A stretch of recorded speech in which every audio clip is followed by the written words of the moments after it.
If your Chevy Traverse is completely dead or just clicking when you turn the key, we need to trace the power flow.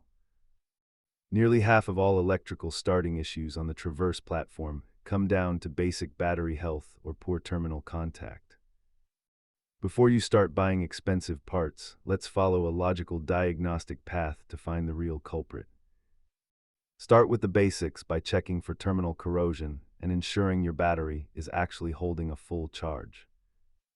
Check your main battery cables and the high-amp mega fuse, as these are common failure points on this specific GM chassis. If your battery dies overnight, the power liftgate module is a frequent source of parasitic drain in the Traverse. Simple cleaning and fuse swaps are easy DIY tasks, but complex computer issues usually require a professional scanner.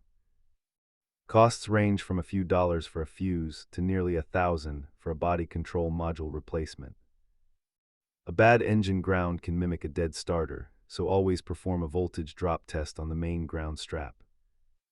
You can solve most of these issues with a basic multimeter and a simple OBD2 code reader. Remember that a clicking sound often means the starter is trying to work, but isn't getting enough amperage. Check those battery cables first and you might save yourself a tow bill. Subscribe for more troubleshooting playbooks.